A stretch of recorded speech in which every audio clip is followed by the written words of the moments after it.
welcome to everyone. Thank you for taking the time to attend this evening's webinar. We'll be discussing, of course, our honours qualification in graphic design. I want to thank everyone who's taken part in terms of setting this all up. Really do appreciate it. Just some house rules. So it would be recorded for those unable to attend, but then also for those who did attend who would like to access the material going forward. Of course, with Eskom and us doing this online, there is always a chance of some technical errors, so we do apologize for that. We do have specific backups to try and get the specific information across to you, but touch wood, the past webinars that we have done this year haven't been affected, so hopefully some smooth sailing tonight as well. Cool, so I'm going to go straight into it. I'm going to hand over and give control to you, Judith, and then if you can take everyone through the presentation. Thanks. Thank you so much, Justin. Hello, everyone. My name is Judith Evans. I'm the program manager for graphic design. And tonight I'm being supported by Judith and Kaugelo, who are two of the lecturers on the program. So we're kind of going to tag team a little bit on doing the presentation. But thank you so much for being here. And we're just very excited to tell you about our honours program. So yes, so I think what we might start off with is just why to study, or what the benefits of studying a postgrad degree are in graphic design. And then we're just going to skip forward to the program modules so that Kaugelo can present her section or tell us a bit about the modules that she teaches, and then we can double back to some of the others. Cool. So, all right. So just a quick introduction. So as I mentioned, my name is Judith Evans, and I'm the General Program Manager for Graphic Design. I also manage the undergraduate program as well as the pre-degree. Kaugelo Pakadi is one of our lecturers. She is involved in teaching the theoretical components of this module, as well as like the official supervision. Chiedza Kele similarly teaches on the practical side of it and supervises that aspect. And then Richard Stradorm has been assisting us teaching the other module, Design Theory and Trends, but he's unfortunately not here today. So I'll just be explaining his section. So Kaugelo, perhaps starting with you, could you just introduce yourself to the audience, tell us a bit about you and your background? Okay. Yeah, Kaugelo Pakadi. It's always weird to like just introduce yourself, like always starting with your name. But I am the lecturer who's going to be taking you for most of the theory subjects. My focus is more around research design and also crafting your research dissertation. My background, I lecture also the undergrads in terms of their visual literacy as well, visual literacy 3. And then I also take the honors students as well for those modules, for the modules, the research modules. And my background predominantly around graphic design, design communication, but more into more of the communication design, which is more of the strategy, marketing, that kind of thing. So it's less on the multimedia, but more on the communication design in terms of like the graphic design aspect. So mostly for the research design module, and also, for the research design module, you'd be focused on learning how to craft your design. So in terms of the research and how you're going to conduct your research, and also being introduced in terms of your the tools that you're going to need, all the theoretical. Putting together your research at the end of the day, and then that will then be followed by your research dissertation, where you are going to be writing a research essay or a research dissertation about your chosen topic. So in terms of your chosen topic, it would be something, preferably something that you have been thinking about and something that you are interested in, and I will then be assisting you in writing the research in a way that is that is academic in terms of the requirements, and also helping you to identify the tools that you'll need in order to conduct your research as well. Thank you so much. Chietza? Cool. Thanks, Jude.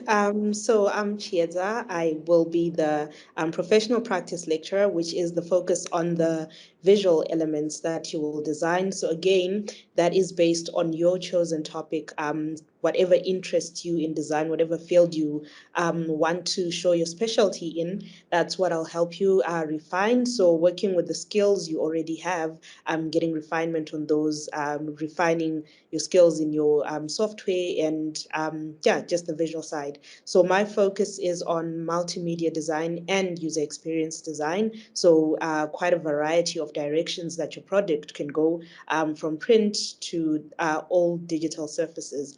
That's what I'll be helping with. Awesome. Thank you so much. I thought we could just start with the benefits of endeavoring to study an honors degree in graphic design. So just broadly, some of the benefits include being able to formalize your academic and research skills. And we do that through the exploration of a student-led specific research project centered on a design problem. So basically, whatever interests you and whatever you're working with, that is what you have the opportunity to explore more deeply. So it's not prescriptive. We don't have set projects that you have to do. They in the professional practice module, there's coursework that you do where there are set projects, but the main goal of your degree is that you are able to explore a specific design problem that interests you, and that's based around your career aspirations. More broadly, it deepens your knowledge and expertise in the field, and again, centered on something that interests you. And then, very importantly, it prepares you for design leadership positions. So, obviously, the more you upskill yourself in terms of your qualifications, as you progress in your career and you're looking towards having leadership positions in agencies and in other kinds of businesses, that's something that is going to assist you in that regard. Just personally, like in my own experience, getting a postgraduate degree is really like quite a big growth period. So sometimes it's not so much about what you learn about or what you're studying, but it really changes the way that you think about problems. And you learn so much about yourself and your ability to be resourceful and to be challenged. And really, what I feel like from my own experience after doing a postgrad is that I was almost like a changed person after that. Like you go through a series of challenges and problems that you are faced with after that are really like you kind of forged against that. Chietza and Kaugelo, just from your perspective, since you both come from design, whereas I come from a slightly different discipline, how has getting a postgrad um, how has the experience been for you, or how have you seen the effects in your own careers?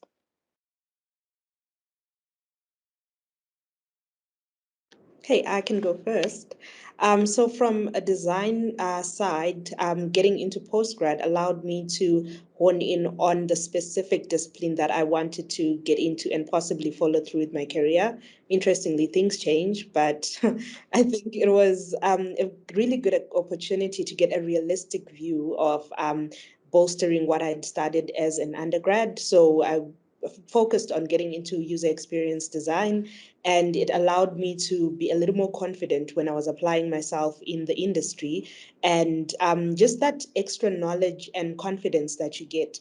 And while most of the research we do when we are strategizing our undergrad projects is desktop research, where you are Googling and making a lot of information-based assumptions. When it comes to the honors degree, you have to go out there and actually interview people and talk to a lot of people. So that gave me quite a lot of confidence and a more realistic views of the problems that we're trying to solve.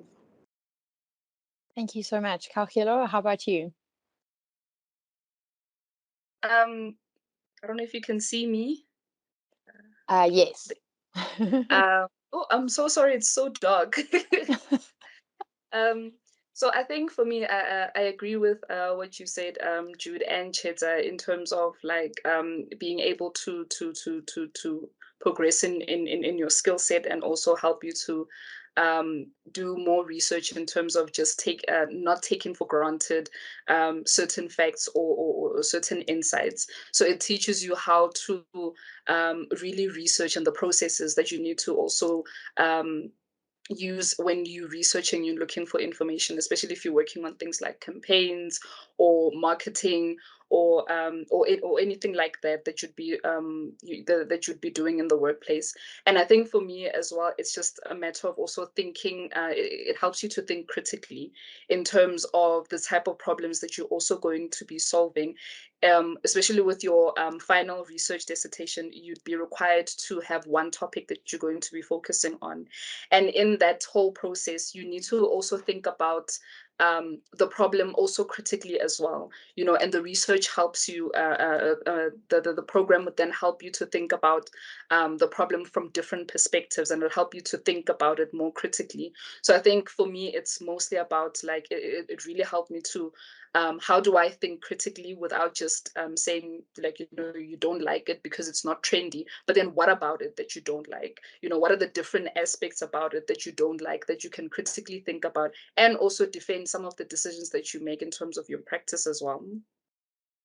Absolutely. I think like for me it's kind of like it gives you the language. So even though you might have had an instinct about how to tackle a problem, this kind of gives you the language of how to think about it and speak about it. And like a tool set that you might have not had before. So it's sort of like the right tool for the right problem.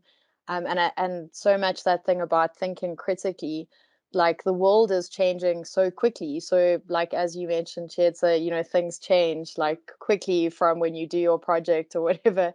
But if you have that ability to think critically, you can really like sort of approach any problem in any context, because you can decipher it from that perspective. So I think that's such an invaluable skill.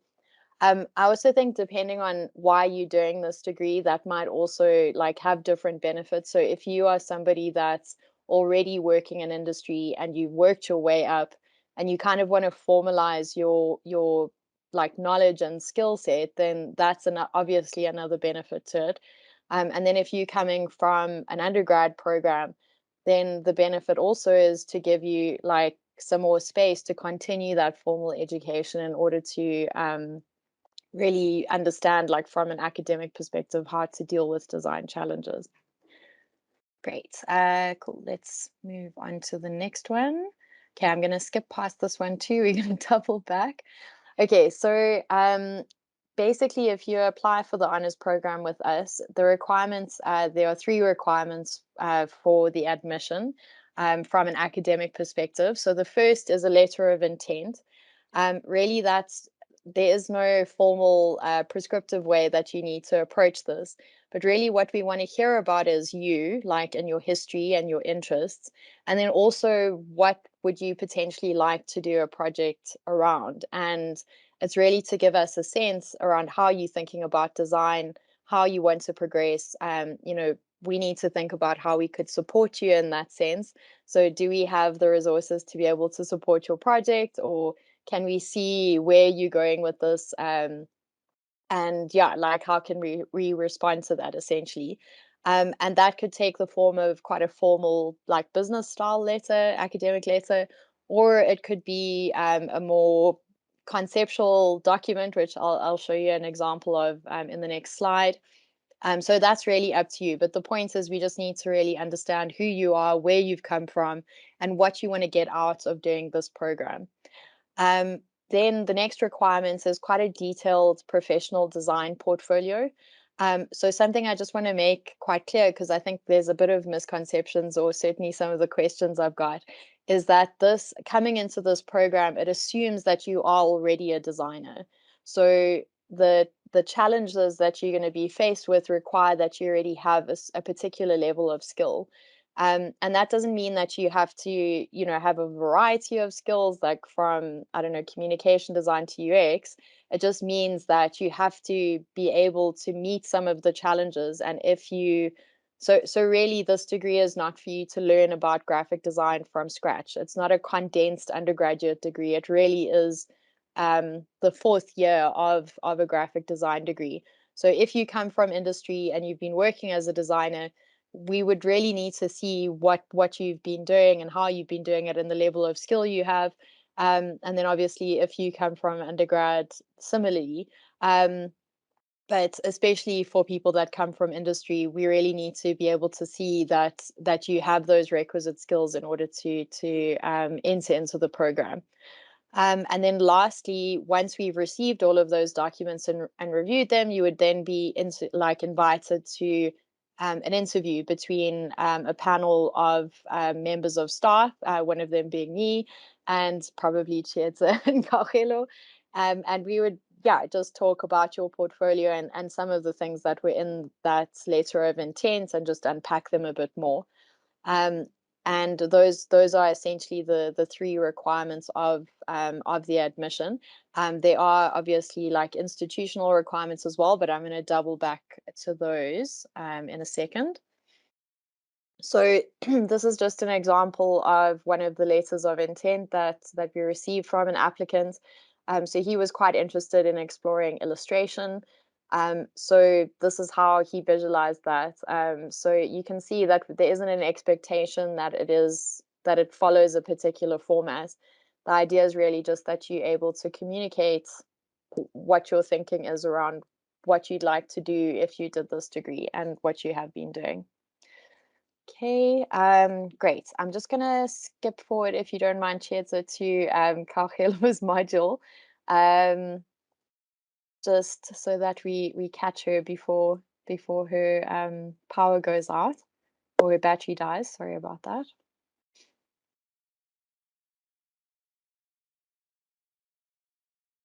Cool. Over to you, Kagelo. You unmute. Sorry. Okay, thank you. I think we'll be okay. Yeah, I think we'll be more or less okay. Okay, so this would be the first module that you'd be doing in the first block. So this module is around, like introducing you to the different types of research designs that you would be required to do, and our main focus is around practice-led, practice-based research, and it's really important that we go through this before you start with your research, because this module is based around providing you with the relevant tools in terms of how you are going to conduct your research. So we go through everything in terms of the two processes, the first one would be where you have to write your research proposal. So in the writing of your research proposal, start thinking about your research proposal, because then in the next three blocks, you would then be doing your research proposal and your research essay. So in this first module, we would be mostly taking you through the process of writing and how you are going to be writing your research, and also the planning as well, and also introducing you to the different aspects of what constitutes a research dissertation on an honors level. So it's very theory based, and there's a lot of work that we need to get through.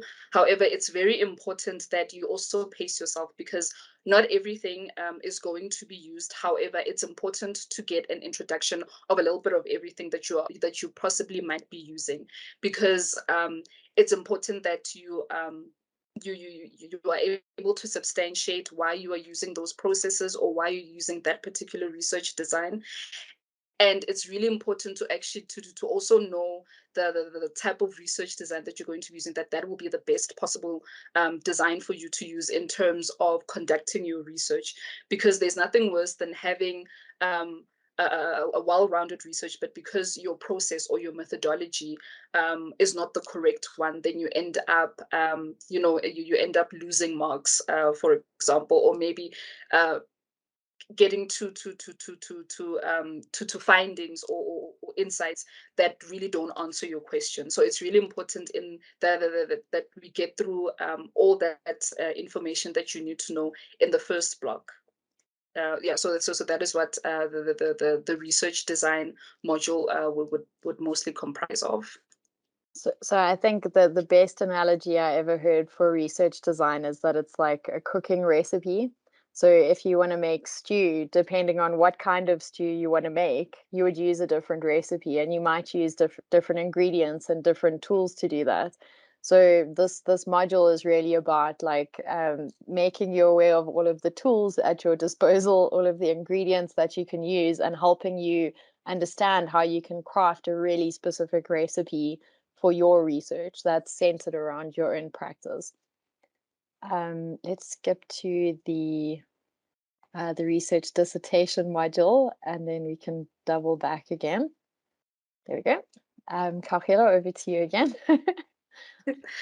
Okay, so in terms of your research dissertation module, so that would span over 3 blocks. So like 3 semesters type, if like any of you are not familiar with the block system that Eduvos uses. So it would comprise, I would say maybe like 4 to 6 months, where you just be focusing on writing your research dissertation.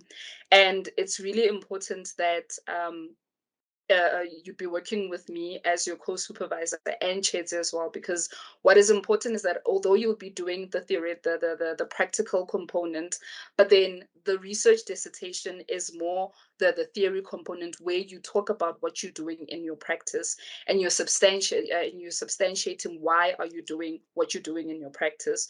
So these 2 modules, they work concurrently. So you need to make sure that your project also speaks to what you're doing in terms of practice, and it's very important that that documentation is also done as you're going through your research journey. So as part of your research dissertation module, that is what that is what you're going to be doing. So in comparison to the first one, the first research design module that you do in the first block, the research dissertation module would be more consultation based. So there aren't any set classes, but then what we would have is very regular consultations that we have, because obviously different students would be, everyone would be writing about different things. So it's really important that the consultations are regular, and they're also quite in depth, because they need to focus on what it is that you are writing in particular. So my role would be then to guide you in terms of the research that you're going to be doing. And this is where all the different components and all the different methodologies and research design that you've learned in the first block, this is when you are going to then apply them. And it's very important that in the application you understand what it is that you will be doing, so that you can be able to apply them effectively. So in the research dissertation module, that is what you will be that is what you will be doing. Sorry. Thank you so much, Kaugelo. So I'm just going to go back a couple of steps, Chedzi, just to contextualize this, and then we can try and fill in the gaps. Thank you. Okay, let me go back to the breakdown of the modules. Sorry, everyone, this isn't the ideal way of doing this, but I just thought it was very important to get Kaugelo's input before we lose her. Okay, so just to kind of reiterate what Kaugelo has already spoken about, the theoretical components of this degree is centered around practice-based research. So in other disciplines, like in the social sciences, for example, there's very set rules around how you do research. So, for example, like, you know, how you do interviews with participants, or how you do a survey, for example, or how you create your recipe. Even there's very structured rules around that. In the creative fields, we kind of like to borrow things from other disciplines and use them however we like, essentially. But one of the modes of research that's developed in the creative fields is practice-led research. So there's a recognition that what you do as a creative person, be that as a graphic designer or an industrial designer or a fine artist for that matter, or a dancer even, or a musician, that there's value in that the development of those concepts and carrying out that practice.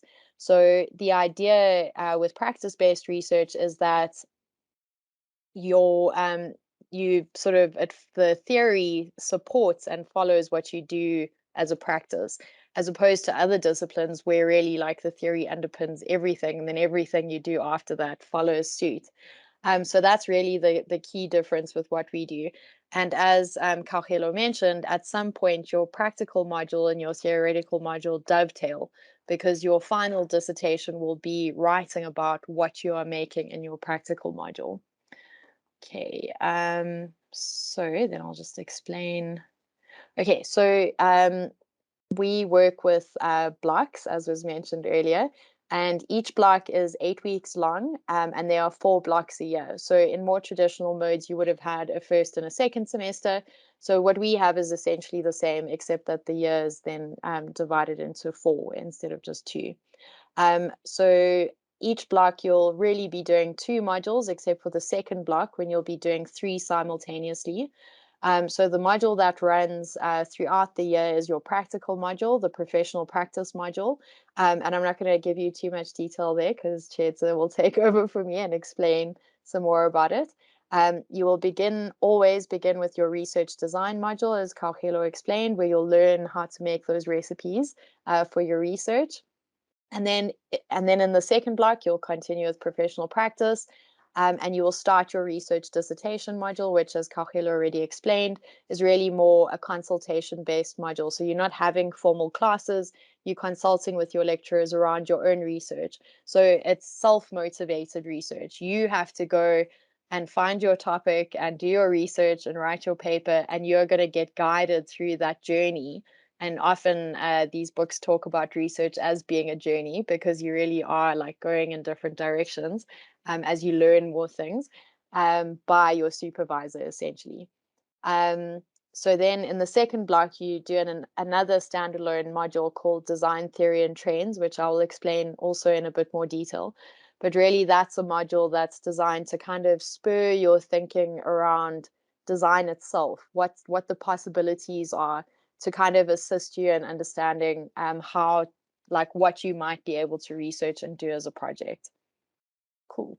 And then I'm just going to hand over to Chieta. Thank you so much, to explain more about the professional practice module. Okay, thank you. So the professional practice module is around the visual aspect of what you are designing. So you come and present an idea. So to start with, I'll go with the first block, where we have quite a set brief, but it's not set in terms of what outputs we want to see. It's set in terms of what will be assessed. And from what will be assessed, then you can decide on what you're going to make. So that's the ISTD brief, and that's the International Society of Typographic Designers, and that's a typographic brief. And in that, the assessment is around applying research and a very contextual thinking to a visual typographic output. So this is what we have on screen is an example of the typographic output. The research and development document here spans quite a number of pages, close to 100 for now, I think. So a lot of research goes into it, a lot of conceptualization. They give quite abstract topics, and one of their more popular and controversial topics has been the visualizing music through design. And through that, a lot of students explored various ways of showing how they would show that visually and through typography. So very conceptual, and that really is what they rank you on. So from what I'm saying, you should be able to gather that the expectation is that you know your typography enough to manipulate it, use it, and understand the type systems. We do go over some of the finer detail, like creating type specification sheets, but it should not be foreign or something totally new. Then the conceptualization of it, taking the very conceptual topic that they give you and narrowing it down into an output. And it's up to you what that output is going to be. So with type, it's easy to think, oh, it's going to be print, but that's not always the case. You can make it interactive. You can make it motion graphics. So again, this depends on what skills you want to hone in on, because if you are taking your honors as the last year of your study before getting into the industry, you want to have a portfolio that showcases your strong points. So this allows you to take something conceptual out of the blue and build it into your strong points, which would be whatever industry or specific discipline you want to get into. So from there, in our block 2, we create an infographic. So it's not the infographic of the balance of visuals versus information. So I think if you go back just to the infographic of the hair and dates. So that's actually the video. Would it be helpful to play the infographic? It's quite a long one, but I can explain it. Yes. Cool. Okay, so this is a video of an XD prototype that showcases the history of hair and its how it changed over the years and how it was influenced by different political discourse, any economic discourses as well. And it's quite an in-depth study into cause and effect. So the infographic part of it is not a balance of just type and visuals. It's backing up that research. And this is where your actual written research project starts coming in with your design project, in that you are actually visualizing the information that you've been researching and deciding for yourself that of that information that you've researched, and it will be a lot of it from Hello's side. So from that, you are now visualizing the output and figuring out what information can be plotted. So this is part of the research that we're seeing on here. And it's only a little bite of it, but it can go back as far as it can, depending on the topic you want to look through. And interestingly, the idea where this project is going is to eventually become a user experience project. So all that research, which seems to be very in-person and tangible, is going to end up being a user experience output. Okay, I think you can play a bit of it.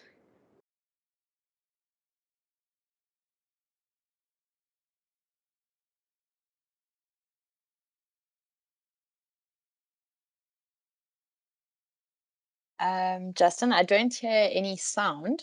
I guess that's not necessary right now. Let's just see.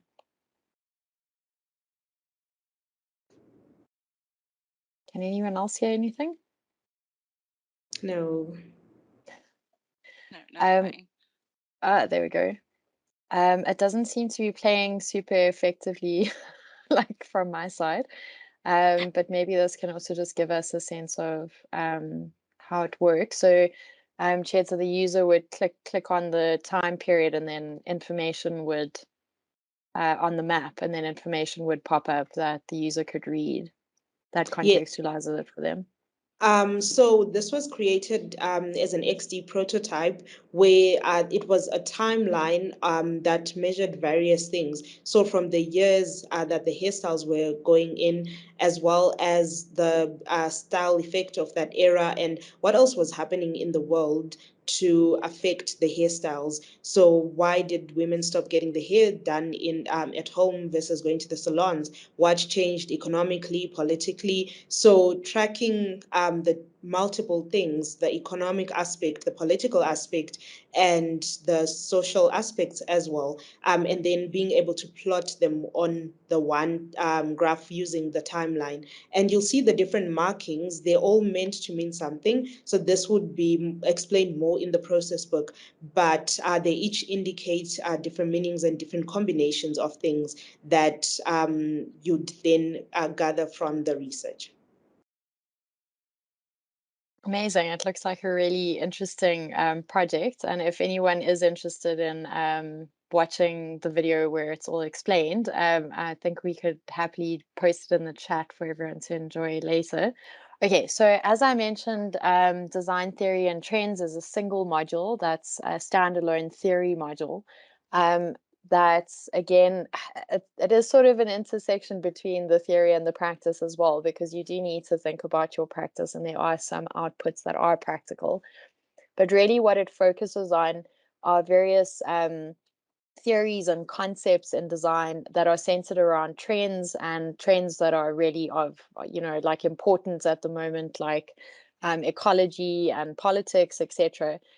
Looking at work that other designers are doing, thinking about your responsibility as a designer, for example, like your social and political responsibility. How can you use your skills as a designer for social good, for example? And I think that that project that we just looked at earlier is like a really interesting example of something that visualizes that. Is there a topic that's important that has been marginalized that you can present to an audience to inform them about a particular topic, for example? So we look at a whole range of different theories and trends, as the name of the module suggests, and the purpose of it is really to help you think about design in that way, and think about what the possibilities of design are. And it's really there to support you as you start to try and conceptualize and refine your own design project and the purpose of it and the context around it. So it's kind of like a brainstorming module that's there to help you, assist you in brainstorming what the possibilities are. Okay, so why should you do a graphic design honors at Eduvos? So I think for me, one of the biggest benefits of what we offer over some of the other qualifications is that we offer our classes on a Saturday, and really the whole qualification was designed in mind for design professionals to continue to be design professionals while they further their education. So our whole course is set up to facilitate that. So be that whether you're coming from industry and you've been in industry for a while and you want to improve your qualifications, or you're coming straight out of varsity, but you still, you're worried about, not hitting the job market, but you would still like to further your education. This really allows you to do that. So all of our classes are offered online and on a Saturday. So you are able to continue working or start working and still really pursue your dream to improve your qualifications. So as I said, it's flexible, it's customized around what you do, and it's really individual as well. So the classes are small. You really have the undivided attention of your lecturers, which I think is something that's really a benefit to being here, because in some of the larger institutions you might not have as much access, and you also might not have access in a way that suits your life as a working person. We have blended course material offered by very well qualified lecture and experienced lecturers. And in addition to that, if you are doing a project that's really, really specific, we also introduce the assistance of outside design professionals as well. Yes, and as I mentioned, it's on a Saturday, so totally created in order to allow you to continue to work as you further your studies. We are accredited, excuse me, by the HEQC as well as the CHE and SAQA, and we are also a member of DEFSA, which is the Design Education Forum of South Africa. So we definitely yeah, it's a fully accredited degree. I have had some questions around whether or not we internationally recognized, but as I'm sure you all, so basically through our accreditation with these South African institutions, which are internationally recognized, that provides us the international recognition. But specifically in graphic design, as you all should know, what employers are really interested in is your portfolio. So if you are able to like evidence that you have particular skills and things, that's really what they care about. And then the qualification then is just the extra added justification to that. Okay, let's go to the next one. Okay, so I'm not going to dwell on this too much, but again, this just really emphasizes that our qualification was designed with a working professional in mind. And even the dissertation module is really centered around, well, what is it that you want to explore further for your career? I think one of the best pieces of advice I ever heard when talking about what you should do as your research topic is like, what do you want to get out of it? Is there a particular field that you'd like to get into as you progress in your career that you really want to come to terms with or learn more about? Then that should be something that you explore further. Is it just a passion project where you just really want to do more of that, or it's in line with what you've been working in and you want to formalize it? Then that is what your project should center around, and you're going to spend majority of the module working on that. We have incredibly committed staff. As I mentioned, we have blended learning material, and we use an online learning platform. So all of the materials available and accessible, flexible schedules. Yes, and then again, most importantly, it's designed to facilitate you furthering your education while you continue to work. Okay, read that one. Okay, so I mentioned before the entrance challenge, we discussed that, but some of the more institutional admission requirements. The first is that you've completed an NQF7 undergraduate degree, so be that in graphic design or a related field.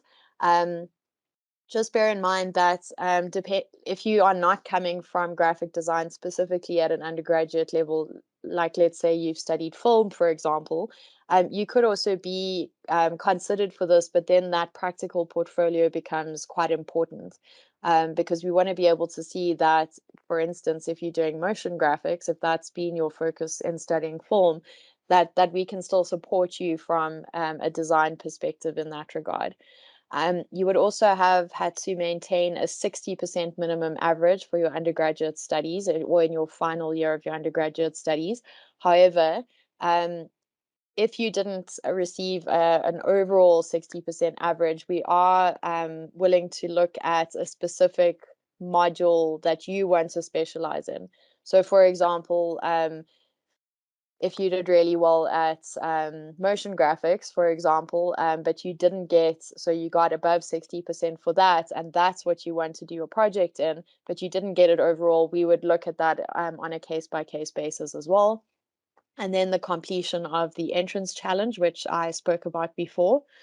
And then if you do not have an NQF7 qualification and you've come from industry, let's say, for instance, you've done like a diploma or something like that, then we could do an RPL process, so recognition of prior learning. And that's a slightly different process, and it would be looked at on a case-by-case basis. But it would, again, be centered on your design portfolio. You would have to show that you have met a certain criteria in your practice, in your working life, that we can recognize as an example of prior learning. Okay, gone through that. Sorry, everyone. I know this is a very roundabout way of presenting all of these slides. My apologies.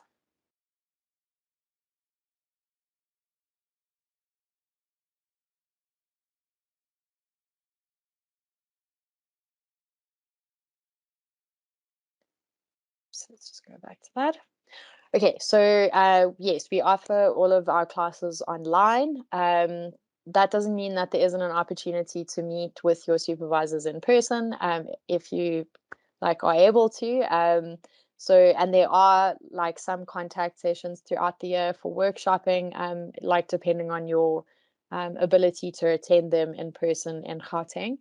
And the classes run between 8 and 4:30 or 4 o'clock, sorry, on a Saturday. But depending on the block and the scheduling of the modules, that might mean that you have one class, or you might have 3 at a time, or just 2. So it really depends on that. But you really wouldn't be spending the whole Saturday typically in classes.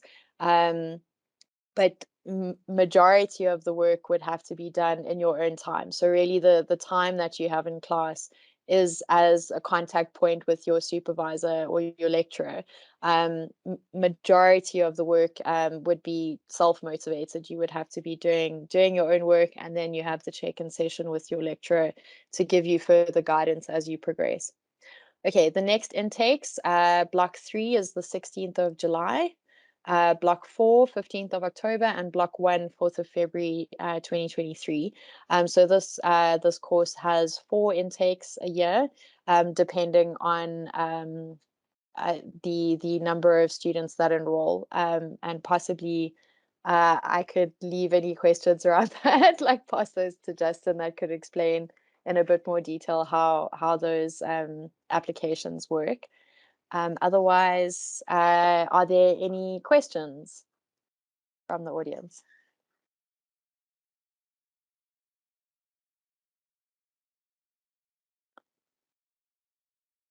Either we've explained everything really, really well, or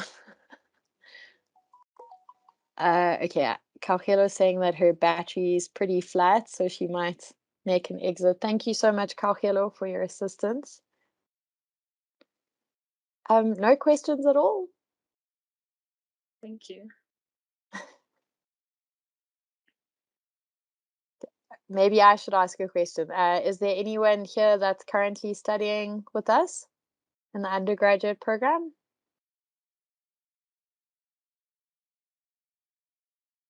Is everyone from the outside? Okay, please feel free to, I'll put my email in the chat if you do have any questions related to the academic program. I would be happy to answer those at a later stage if you think of anything. Yeah, and then follow us on the socials, and then make contact with one of your nearest campuses if you're interested in any more information or in enrolling. I think that's all from me. Thank you so much, Chiedza, as well, for presenting. I really appreciate you both making yourselves available to share your expertise. Yeah, I think that's basically it. Justin, over to you. Thank you. Or is it Queen? I'm not sure who's still available. I'm still here. I don't know if anyone wants to ask questions with regards to application details or what you need to do to apply, because nobody's picking up their hands. And I think the only person who's here is Lerato. So I don't know if he's a current student or is he interested in applying for our honors programs, because we're here to answer those type of questions. And just to give him the fee structure and the application process.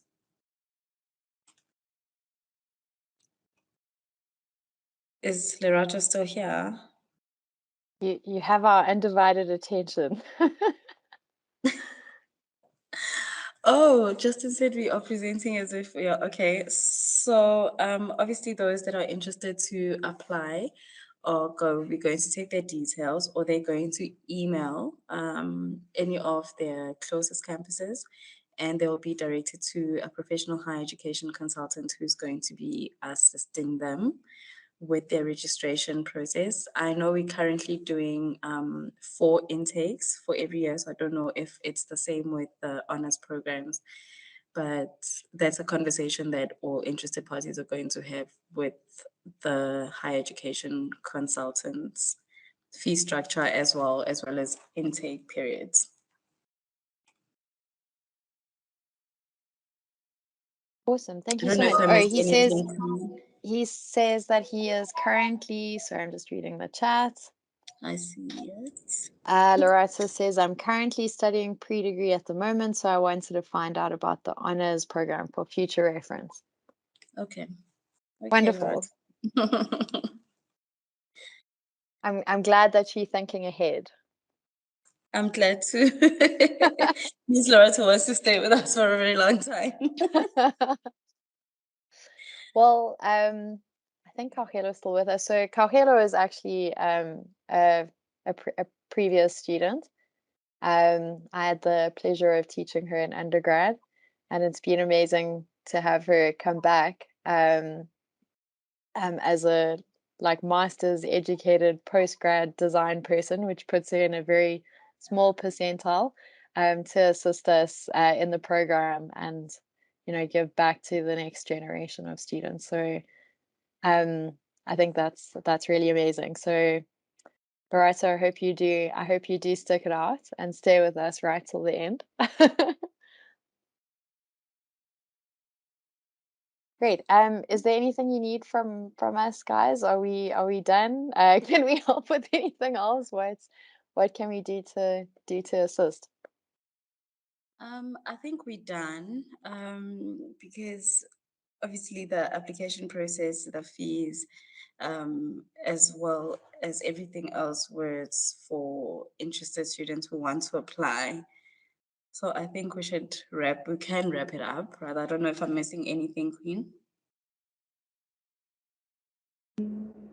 I think a question that you'll get quite a number of times is, what can I design? What can I do? So maybe something to reiterate is that with any design project, we can help with that. And they will spend a lot of time investigating whatever they want to study, and will also figure out and read up on it. Because one of my students is writing their honors and designing in the NFT industry, and I've had to make the time to read up on that and investigate just as much as them. So the support around whatever topic they want to get into will be there. And also outsourcing other people who actually know and are in the industries that they are basing their research on. Yeah, thank you. Yes, I think that's certainly like a question that gets posed a lot, and people ask, will I learn how to do 3D animation? And the answer is okay, if you want, So it really depends on what the student, it's really student led, what the student is interested in, what they write a project around, whatever problem they identify, and we respond to that and support them exploring that topic in more detail. I think, yeah, that's the key thing. And I do just want to emphasize that it's not like an accelerated 3-year graphic design degree. So it's I think somebody asked me why should I do the undergrad then if I could just do this in a year? And it's really not that. It's not a high certificate, it's an honors degree. So yeah, as we mentioned before, it really it assumes that you already are a designer in one way or another, either coming from an undergraduate program or coming from industry. But then beyond that, we're not prescriptive in the curriculum about what the students do their projects around. So that really is up to them.